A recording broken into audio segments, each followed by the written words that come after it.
Om, ada kamar kosong nggak? Saya tanya begitu. Terus si Om tuh bilang begini, kamu kan yang kemarin kesini kan? Ya Om, kan udah saya bilang nggak ada. Ya Om, siapa tahu ada yang keluar hari ini Om. Saya bilang begitu. Terus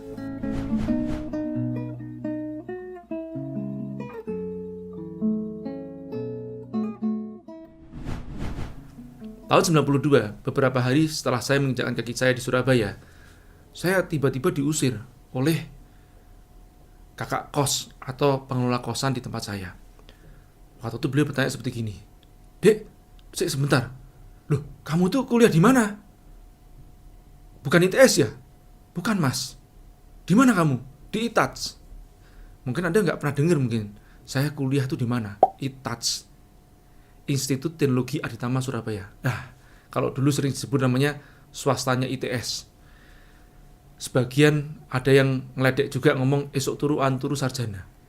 Kemudian kisah ini berlanjut.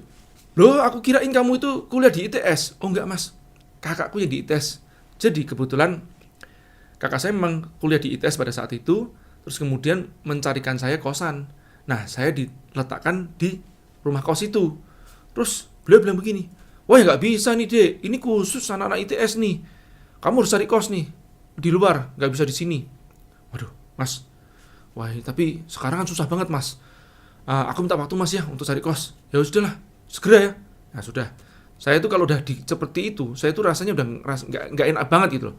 Kayak perasaan kayak hina banget saya ngekos di situ, terus diusir gitu. Jadi saya udah waktu itu janji aja, sesegera mungkin dalam 3 hari saya akan cari kos. Nah, mulailah di hari pertama dari pagi jam 8 saya nyari kos sampai jam 11 malam. Saya keliling tuh, jalan kaki. Karena memang belum ada transportasi buat saya pribadi kan di sana kan. Dan lagian uang saku saya sangat terbatas. Hanya 125.000 sebulan. Nah, ini nanti ada kisah lanjutannya tentang masalah uang saku yang sebegitunya itu bagaimana caranya hidup kan. Nah, hari pertama saya berangkat untuk cari tempat kos, saya langsung nyantol sebetulnya di satu tempat.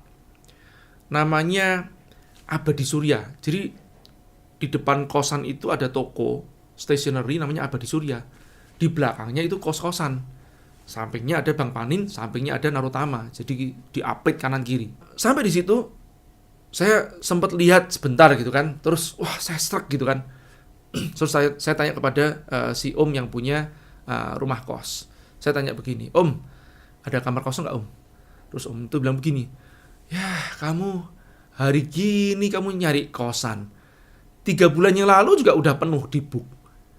Terus saya ya bilang begini, ya Om siapa tahu ada yang kosong Om. Kalau ada Om ya buat saya. Saya suka Om tempatnya nyaman. Saya bilang begitu. Ya. Omnya bilang begitu. Jadi memang gini.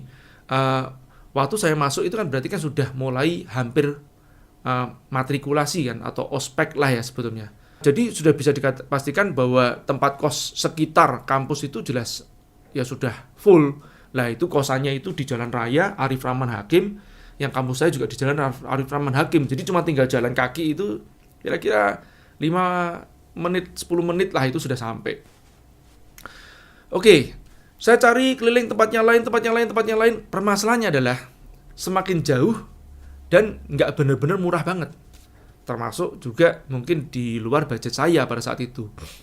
Kemudian saya istirahat. Kembali lagi saya tidak mau melihat si kakak kos tadi itu. Di sana saya bagaimana pulang sampai malam aja. Saya jadi tidur istirahat di masjid. Sampai malam pada saat saya pulang selesai, keesokan harinya saya berjalan lagi mencari tempat kosan lagi karena di hari pertama nggak ada yang serk kecuali satu tempat. Saya coba keliling ke bagian tadinya sebelah kiri, sekarang ke sebelah kanan, cari sisir-sisir tempat kosan di dekat Arif Rahman Hakim, nggak dapat lagi juga. Terus hari kedua itu saya sempatkan untuk datang lagi ke tempat kos yang saya serk tadi di Jalan Arif Rahman Hakim, Abadi Surya itu. Kemudian saya tanya lagi kepada si Om, ada kamar kosong nggak? Saya tanya begitu. Terus si Om tuh bilang begini, kamu kan yang kemarin kesini kan? Ya Om, Kan udah saya bilang, nggak ada. Ya om, siapa tahu ada yang keluar hari ini om. Saya bilang begitu. Terus, ya mana ada om, tuh agak sedikit senyum tuh setelah itu kan. Ya mana ada tuh, om baru sehari udah keluar. Ya siapa tahu om, kan ada keajaiban. Saya bilang begitu. Terus, nggak ada. Nah zamannya waktu itu kan HP juga belum ada ya. Jadi saya udah cuman bilang gini lagi, om kalau ada ya om ya, tolong om, nah, sisihkan buat saya om. Ya, maksudnya itu kan nanti saya kembali lagi ke situ gitu loh. Sudah, keliling sampai jam 10 malam pulang saya. Setelah itu besok paginya, udah saya nggak kepikiran ke tempat yang lain. Kenapa? Sudah saya sisirin kanan kiri, sekitar belakang juga sudah semuanya. Mau kemana ya? Udah, saya ke tempat itu lagi. Dan saya ngomong seperti gini lagi, om, ada kamar yang kosong nggak om? Terus ya jadi ketiga kalinya kan saya ke sana dan kemudian si om bilang begini, kamu mau tiap hari ke sini? Terus tanya kamar kosong. Beliau bilang begitu. Terus saya bilang begini, ya gini om, saya nggak tahu kenapa om ya, feeling saya sangat kuat. Saya kayak harus kos di sini loh. Saya bilang gitu sama si om. Terus dia bilang, ya senyum-senyum gini. Terus saya lanjut lagi, om, coba boleh nggak om? Om ingat-ingat lagi. Apa bener nggak ada kamar yang kosong? Siapa tahu ada kamar yang kosong, mungkin ruangan kosong yang bisa saya pakai buat tempat saya tinggal. Terus dia bilang gini, ya kalau ada itu ya pasti udah aku kosin kan. Wong namanya juga duit. Nah itu om bilang gitu. Terus saya bilang, ya siapa tahu om, ada satu kamar aja om buat saya. Terus om ingat sebentar gitu terus gini, ada sih dulu kamar anak saya, terus saya pakai buat gudang, nggak banyak barang sih, kamu mau lihat? Boleh om. Nah sudah, saya lihat kan, barangnya cuma dikit sebetulnya, cuman apa ya, rak-rak sedikit lah gitu ya. Nah kalau dikeluarkan sebentar juga beres itu kan. Nah saya langsung bilang gini, om, saya mau ini om, berapa om? Satu kamar 50.000. Waduh, saya nggak punya budget segitu kan.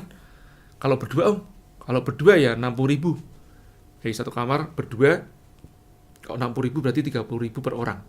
Ya sudah om, berdua om. Saya bilang begitu. Yaudah kalau gitu aku beresin deh. Om ini saya kasih tanda jadi dulu atau bagaimana om? Udah nggak usah. Nanti kamu pasti kesini kan? Oh iya ya om, saya kesini om. Nama saya Jaya ya om ya. Oh iya ya. Ya sudah, nanti aku tunggu ya. Aku beresin duluan. Ya om.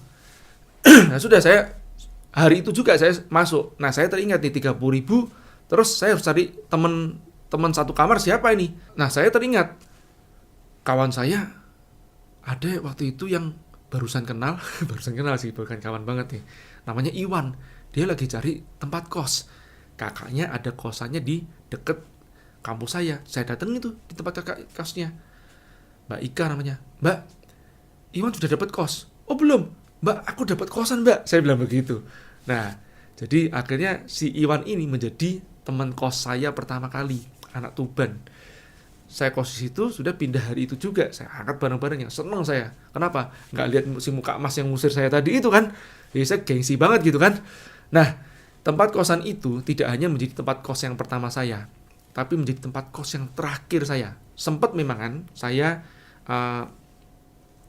waktu di semester berapa? 3 nggak salah, atau tahun kedua, kakak saya ngajakin saya untuk ngontrak satu tempat bersama. Nah, tapi kemudian pas pada saat kakak saya sudah lulus, sudah dapat kerja, saya terpaksa kos lagi kan. Saya ngekos terakhir kali itu ada di tempat itu lagi. Itu yang di tempat yang dimana saya cerita bahwa kawan kos saya bernama Habib Agil Asegaf. Atau di dalam video saya, Penegur Kesombonganku. Oke, ini bukan cerita pertama kali saya ngeyel sehingga mendapatkan sesuatu yang saya inginkan. Tapi juga bukan cerita bahwa probabilitas 100% yang saya ngeyel, saya mendapatkan apa yang saya inginkan. Bisa jadi juga mungkin kegagalan saya pada saat saya ngeyel juga termasuk banyak. Cuma nggak saya pernah pikirin. Saya hanya mengenang apa yang berhasil saja kan, buat saya begitu aja. Buat memberikan semangat atau anchor positif bagi diri saya. Maknanya apa sebetulnya? Jangan mudah menyerah. Jangan mudah menyerah terhadap sesuatu yang kita yakini. Cerita ini tidak satu kali. Sebetulnya banyak hal yang saya lakukan, tapi tentu saja tidak dengan cara yang sama, persis plek. Jangan teman-teman nanti tiba-tiba datang terus ngeyelnya persis plek seperti itu. Jadi apa hikmahnya dari cerita saya, The Power of Ngeyel tadi itu? Seringkali pintu peluang itu tertutup. Kita ketok pintu itu, masih tertutup. Kita ketok lagi, masih tertutup. Kita ketok lagi, dikaplok sama yang punya rumah. Ya sudah, pindah ke tempat rumah yang lain. Atau mungkin pakai cara-cara yang lain. Ini yang disebut namanya ngeyel dengan strategi. Jangan mudah menyerah dengan apa yang sudah menjadi ketentuan bagi kita. Bisa jadi Allah menginginkan kita lompat dari satu takdir ke takdir yang lain.